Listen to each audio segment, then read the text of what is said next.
and gentlemen, we got actual proof of Raheem Devon in the house tonight. They just came off tour, and they gonna show you how they do it with they. Hey, how y'all doing? This is Mongo Slade, and today we're going to talk about whether Ring of Honor can honestly be saved. So, for the last couple of years, since the Elite left Ring of Honor, for a lot of people who don't know the Elite, Cody, Kenny Omega, the Young Bucks, Hangman Page, all these guys used to be in Ring of Honor. They were in Ring of Honor in like 2017. Cody was the champion for a while, and you can basically trace the fall off of Ring of Honor right around the time when all those guys left. Ring of Honor did help them put up All In. I think Ring of Honor actually provided the production equipment for All In. So AEW really took place not because of Jericho and Omega, but because Ring of Honor helped them. But what Ring of Honor got in return was gutted. You know, a lot of people left Ring of Honor. Yes, over the years before then, a lot of people were leaving Ring of Honor. But there was a mass exodus of fans and a lot of people after Ring of Honor, after Cody and all those guys left, Kenny Omega, Young Bucks, and all them.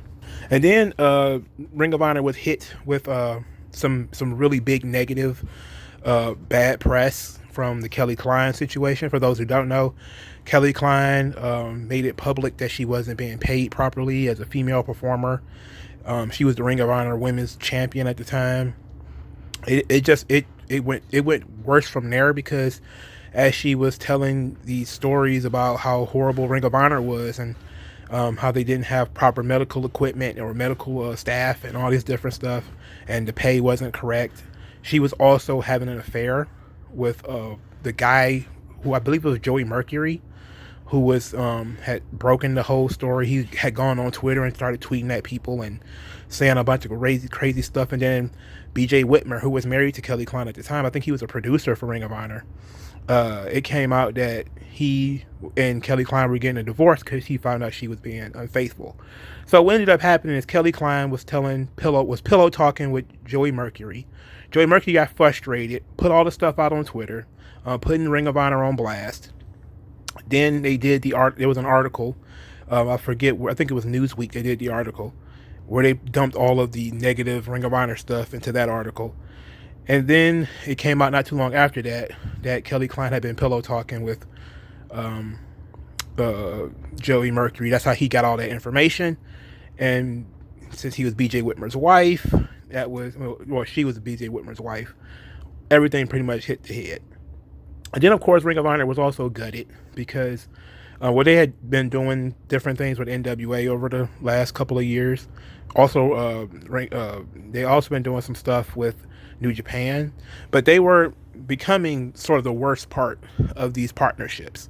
You know, they were becoming an albatross where they had the platform to help other people, but they really couldn't get their own stars over. So for like the last 2 or 3 years, Ring of Honor has really been struggling. Like really struggling. And the fan perception of the brand has also been damaged quite a bit by all the crazy stories that have been coming out about them not having proper medical staff and how they didn't take care of the women and all this type of stuff. So Ring of Honor has been on the ropes before.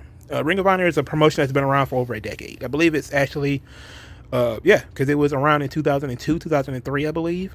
So Ring of Honor has been around a long time, and it's a favorite promotion to the point where I don't even really count Ring of Honor as an independent promotion. Like usually, like back in the day, if you'd asked me like 7 or 8 years ago, I'd say like, you know, Ring of Honor is basically just the indies, but it's sort of the best of the indies. But Ring of Honor as a recurring television program, they really, you know, they're owned by a TV network now, so you can't really say that they're the indies anymore. It's a full blown, you know, they're fighting to be third place with Impact, and as far as the United States is concerned. But they're a solid promotion. You know, they don't seem to be going anywhere anytime soon.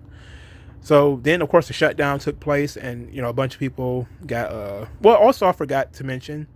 That was different, but they had been pushing Marty Scurll for a while in Ring of Honor, and then obviously that's, you know, Marty Scurll had a thing where he got caught up in that speaking out engagement or that speaking out stuff where he supposedly had sex with a 16-year-old girl, which I think he did admit that he did do that, but he thought the girl was an adult, so it was kind of like, ooh, and they had been pushing the guy.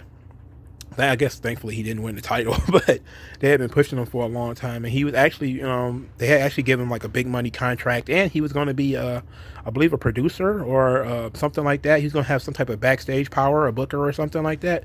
Of course, they took away all of that after the speaking out stuff.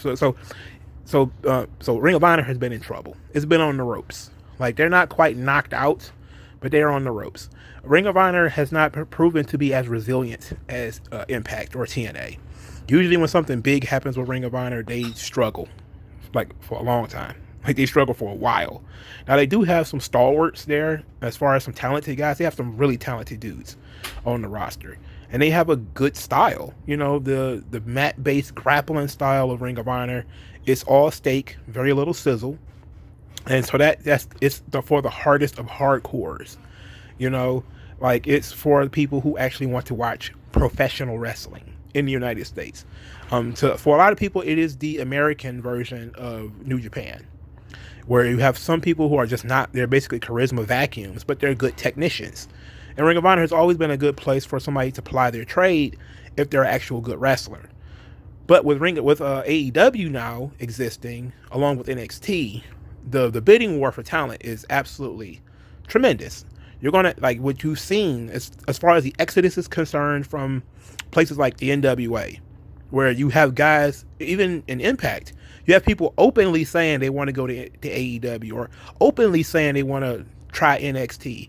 It's very difficult for them to keep talent. And this is how the free market works, and it sucks that this happens, but this is, it's inevitable. Whenever you enter, a bigger fish comes into the ecosystem, they change the ecosystem. When AEW came in, they changed the ecosystem. It wasn't just that the elite left.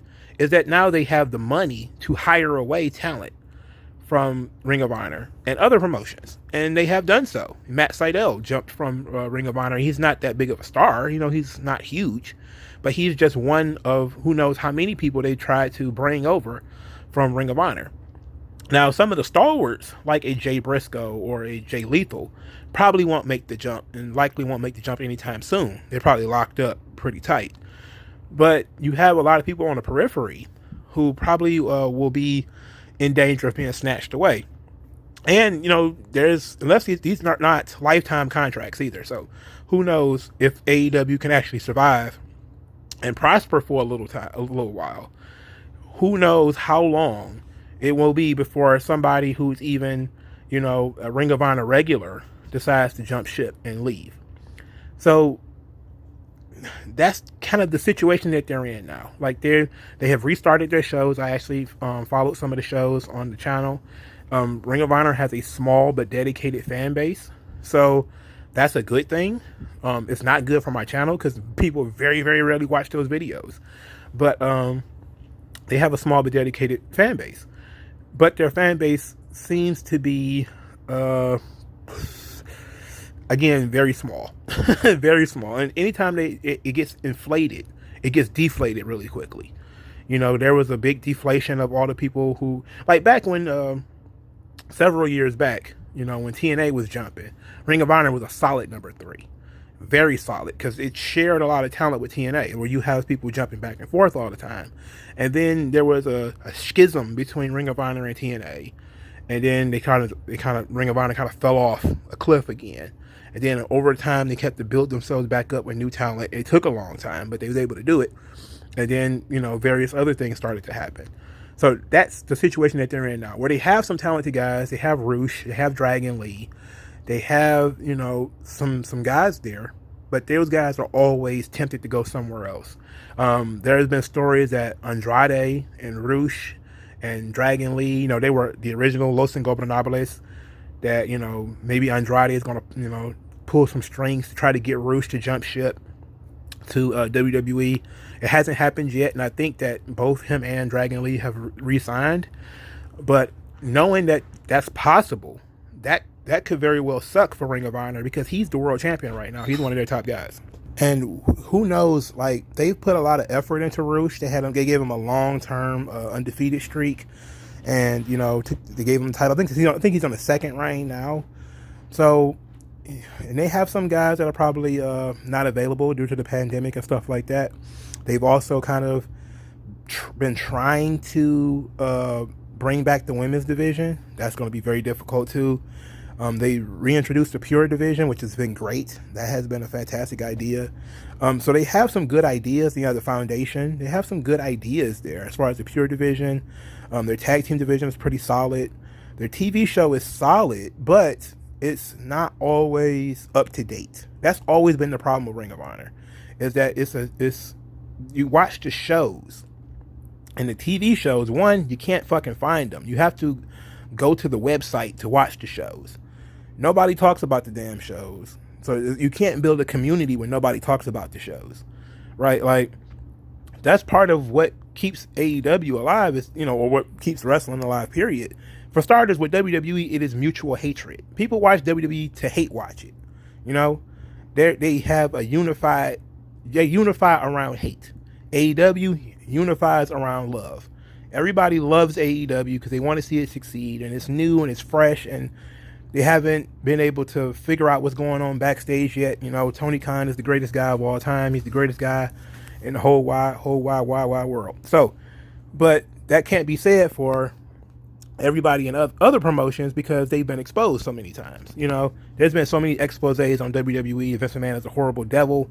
Then we've heard that how everybody who runs Ring of Honor is a horrible devil, and everybody who runs Impact is a horrible devil, and everybody who runs, every other promotion except AEW is a horrible devil. So when you have this, again, the ecosystem has changed, the predators change, the prey changes. Ring of Honor no longer has to just worry about Impact or WWE poaching their talent. They're talking about AEW now poaching their talent. And of course, MLW is an even smaller promotion than them, but MLW can actually keep their shows up to date. So that's been a real big problem with Ring of Honor, is you can't keep their shows up to date. A lot of the stuff is taped way in advance, to the point where there are things taped post pay-per-view, but the shows don't reference the pay-per-views because they don't know what happened yet, because it's taped way before the pay-per-view even happens. And it's just it's kind of confusing. So can Ring of Honor be saved? I think that you're talking about I was about to say Anthem. They're not owned by Anthem. You're talking about Sinclair Broadcasting having to invest more money into Ring of Honor than they're probably going to get out of it. I think Ring of Honor, of all the promotions that exist, is more likely to die within the next 5 years, because they will have to spend so much money in order to make new. They do have the Ring of Honor dojo as well, so they make new talent. But these guys have to get over. They have to, gravitate and get a new audience, and their audience is already so small. And a lot of their top guys, like the Briscoes and Jay Lethal, those guys are aging. They're getting up there. Like, I think Jay Lethal's like 37, 38. And, the Briscoes are about that same age. These guys are getting a lot older. They need to get a little bit younger in Ring of Honor. But Ring of Honor will always be the place where you saw guys like AJ Styles and Christopher Daniels and Jack Evans and Matt Sydal and Matt Cross and those kind of guys. And, when they were young, and, some of them before they were big stars, Adam Cole and Roderick Strong and Kyle O'Reilly. So NXT actually did damage them too. But, I kind of forgot about that because, like, some of those guys were already gone. Like, Roderick Strong was already gone. But I think Kyle O'Reilly was one of their top guys, and then he left, and Adam Cole went to Japan for a little while. Then he came back and went to NXT. But I think the Elite were the last big group of really guys who really drew money in Ring of Honor. And then, of course, but that's why I didn't count NXT eating into Ring of Honor. But they do, because they take a lot of the guys. There's just WWE period takes guys from Ring of Honor. But Ring of Honor is very difficult because I don't know. It's difficult to know what is Sinclair Broadcasting's dedication to that brand. Do they even care about Ring of Honor is the question that I would ask. Like, they don't put any money into it. It looks the same every time we watch it. is, you know, they tried to do different things with the presentation. They've tried doing different things with the booking by bringing in different types of matches. They had Bully Ray there for a long time, so he was doing hardcore matches. And a lot of people, there was also some stuff with him too that people were kind of turned off by his attitude and his approach and him confronting fans and stuff like that. So it's been a lot of negativity around Ring of Honor. So I think that if AEW succeeds and goes past 5 years, I feel bad for Ring of Honor, because I think it'd probably die, you know, because I don't think Sinclair Broadcasting wants to spend as much money as it would take to keep that brand alive.